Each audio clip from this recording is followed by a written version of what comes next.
How's it going, everyone? Today in this video I'm going to show you guys how to change out your side detection modules on your 2014 or 2015 Chevy Cruze. More specifically, this is a diesel Chevy Cruze. So this is under warranty, and the GM warranty number is November 172097060. And if you have a 2014, this is the kit number. It's 84651441, and if you have a 2015, it's 84651442. So I'm going to show you guys today. They give you directions, and then the new modules are right here. The reason why they fail is there's water intrusion that gets between the seam of the white cover and the black control module. So I've already sealed around mine with RTV, and I don't even believe that the instruction manual that they give you tells you to put that there, but I'm just taking a preemptive measure to seal around that now before I destroy my new ones, which is what this whole entire warranty is all about. So you should get 2 new modules right there. You're going to get a bag with some zip ties and some new clips. You're going to get a new harness, and then you're going to get 2 new covers. And then I'll show you guys also how to remove the rear bumper where the sensors sit behind. So I'll show you that next. So first things first, you're going to have to pop these covers down with a flathead. And inside there are Phillips screws. So I believe it's number 2. And then there's also 2 over here, and this is to remove the light. Okay, the next thing that you're going to do is you're going to cut a piece of string or get a piece of dental floss, and mine is about the size of my forearm. So take that string and you're going to put it in the seam right here, and then you're going to pull the string back through to assist getting this out. And when you get the string in there and start pulling it back, you're going to start to shimmy the light, and it should pop out. So I'll try and get a video of that. So here's the string. I don't think I'm going to be able to show you guys how I'm doing it, but you get the gist. So I ran it through there, and then I'm just going to pull back on the string while I shake the light. And I got the light out. You can see the string still in there. It just took kind of a sawing motion with the string, and then I just gave it a good pull back and it came out. So it doesn't matter which side you start on, but the next thing you're going to have to do is there is a T20 Torx screw about vertical right here just in the wheel well, and then there are 2 more, so a total of 3 on each side. One's right there and one's right there. And in order to get this one, you're going to need a small 1/4-inch extension about the size of a small ratchet. And there's the Torx bit, T20. Next thing, go below the car. If you have a hitch, it's just left of the hitch. If not, it's right near the exhaust. There is another one of those push clips. So again, just take the flathead, put that down there and pop it off. And then there's also one right there. So pull those off and I'll come back. So the next part of removing the lower bumper is a little bit tricky.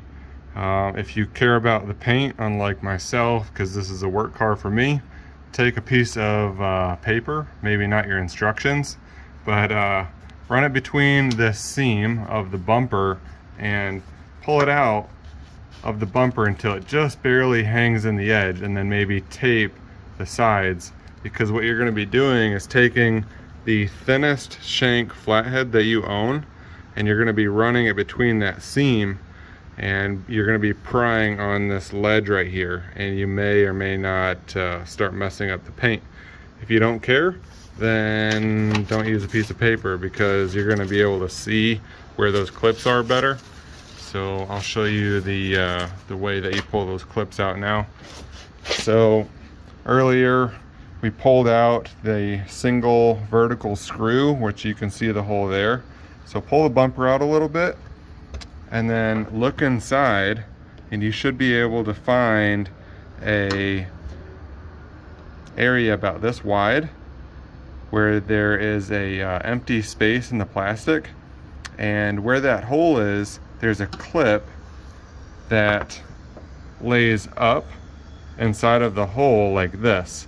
So what you're going to need to do is take your flathead from this side and pop the clip down while pulling the bumper out. So I'll try and show you that best. So right now I have my really thin flathead inside of the middle part of that empty space where the clip is sitting up inside the hole right now. And what I'm going to do is push in on the bumper, and then I'm going to take the screwdriver and lift up. And then while I lift up, that clip should be being pushed down essentially, and then you're going to pull out and it should release, and you'll be able to tell when it releases. If you pull too much, you're going to break off the clip behind the back side of the bumper, and it's going to be pretty difficult to replace that without getting a new bumper. So you've been warned, be careful. You're going to know the popping out of the clip sound once you get it. So again, there's the screw hole, and to give you guys an idea, that's what the hole will look like where the clip sits inside of it. And that did not take much effort at all, but as you can tell, the edge where the paint is, that is what is going to happen when you use any kind of a tool like this to get in there. They do sell plastic wedges that may get in there to prevent less damage, but I think even those may end up damaging this because it's kind of soft plastic. So just beware. So I just wanted to take a pause in the video really quick and show you guys the quantity of clips that you're going to have to come in and pop loose. So I was able to see all of these just by taking my hand and running it back behind the panel once I got the first two, and then you can kind of wedge it out and see that third one. But there's a total of 5. So there's 1, 2, 3. This one in the corner was a little bit hard to get to, but if you have good eyesight, you can get in there and kind of eyeball where the clip is. And then the 5th one is up here in the corner, and I actually didn't need to put a flathead in there to get that one loose. It just popped off automatically. So I'm going to move over to the other side and work on that one. And lastly, you have a clip here, here, here, and here, and you're just going to want to take a flathead, come up in that bracket, push it down, and then pull back. Once you get the 2 clips in that corner and in this corner, you should be able to shimmy the bumper off. Don't pull it all the way off because you will have this connector, which I'm going to show you how to pull off next. And when I did pull it off, this clip right here that was disconnected when I was pulling off all of these, it did want to start latching in at the last minute, of course. So just beware, that one might clip in again. So the connector is down here. You're just going to pull back that white clip, and it's going to be probably a flathead in the back side of this. And you're probably going to want to either push up or down. I'll let you guys know in a second how to pull that off. Alright, sorry I couldn't show you the white clip, but basically you're going to take the white clip and you're going to push back on it. Don't push back on the left or the right side. Try and push back using the center, because I ended up breaking the left and the right side of my white clip trying to push back on it. It was that fragile. So if yours breaks, don't worry about it. If you're doing the GM warranty after the warranty was up, given it's 2022 when I'm doing mine. But Once you get the white clip up and out of the way, what you're gonna do is you're gonna take a flathead and take it through this black portion of the center. You're gonna come in and you're going to push out like this, because there's a clip that's laying down on a gate. So once you lift out, this should pop off. So let me see if I can get it.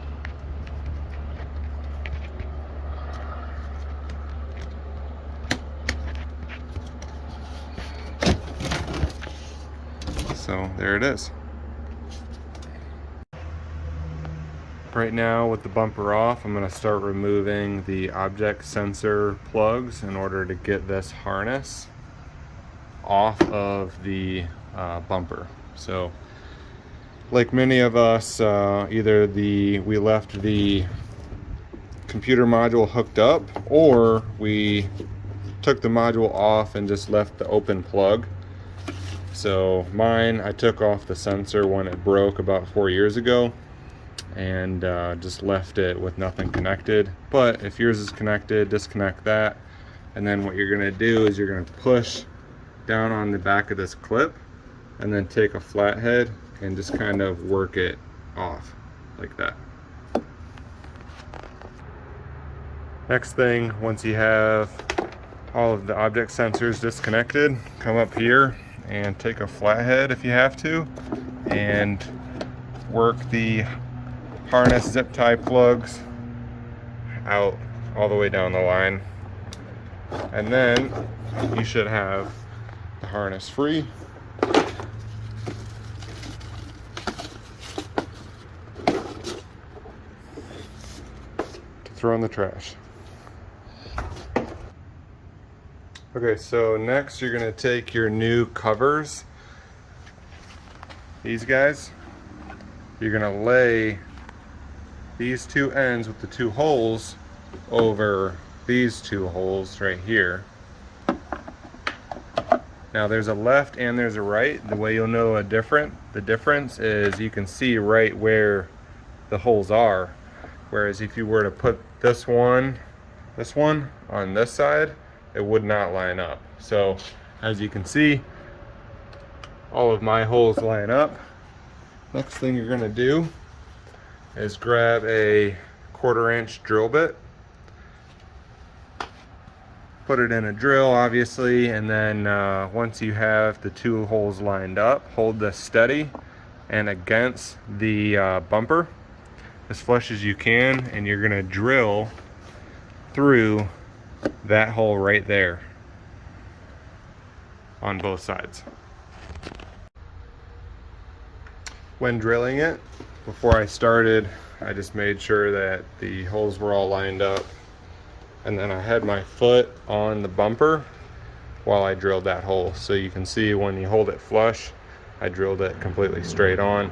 If you have it separated away from the bumper, your holes are going to be off and it's not going to be as much of a tight fit. So just make sure it's against the bumper.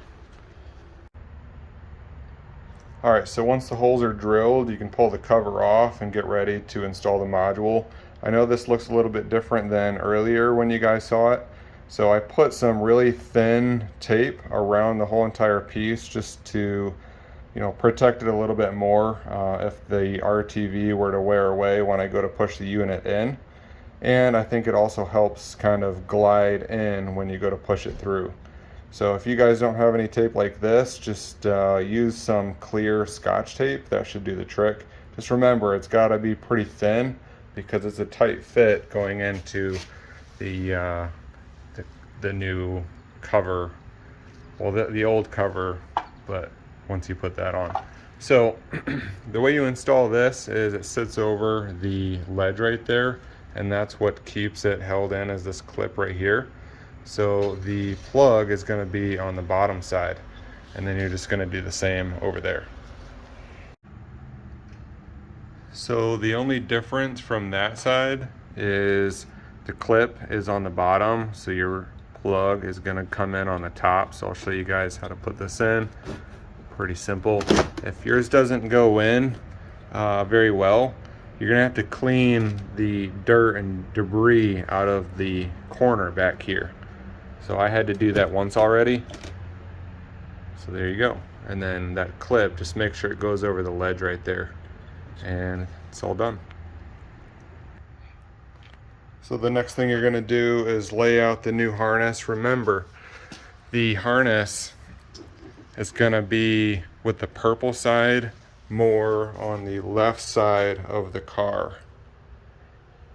So just have this on the left side of the car, and then you can start connecting all of the object sensors as well as the zip tie plugs that we pulled out earlier from the top.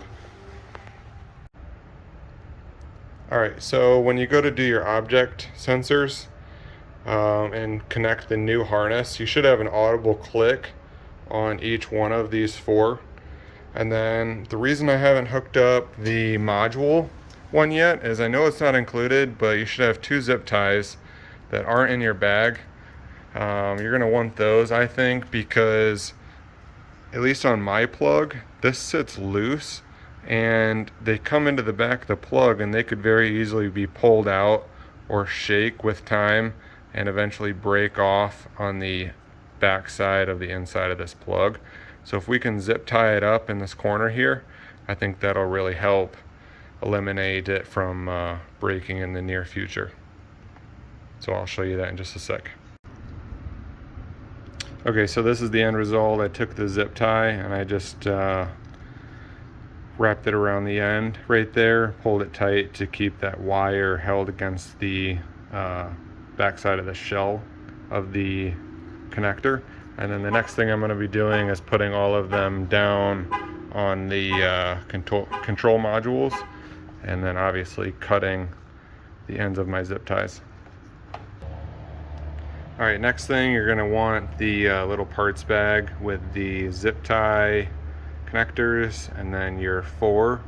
So what I did is I just put my cover on over top of the connector, which is connected like that one underneath the cover.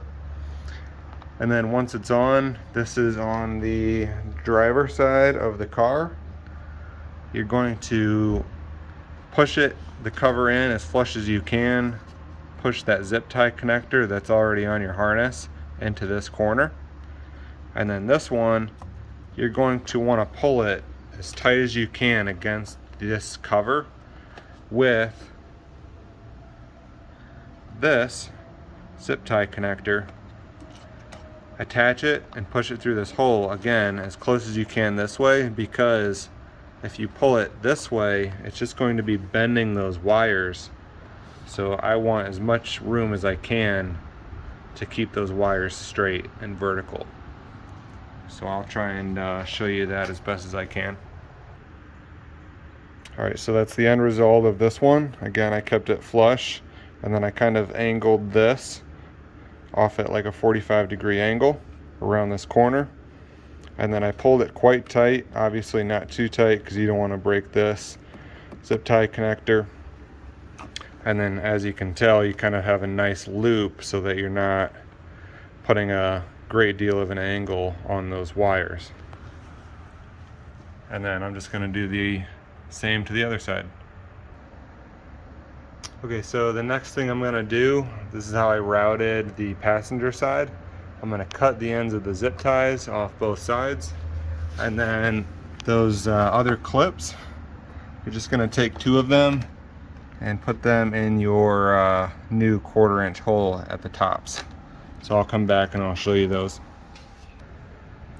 So that's what the plug looks like, and then what I'm doing just to make sure everything all works is I'm going to hook it up through the bottom side of this piece right here and just connect it and make sure that everything works first before I go hooking it all back up. Alright, so when you guys go to reassemble the lower bumper, just remember there's two different screws. One's thicker than the other, and one has a washer and one doesn't.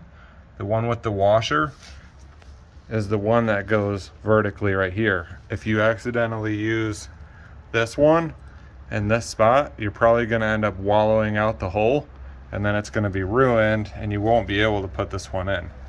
Also, It's a T20 Torx bit. So once you get that bumper on, the job should be all done. I forgot to add. So when you're going to put these screws in the bumper, make sure that the screw is going into the bumper piece. The way you'll know is when you put the screw in all the way, if you can pull back on this and it moves back, your screw isn't into the second piece, being the bumper.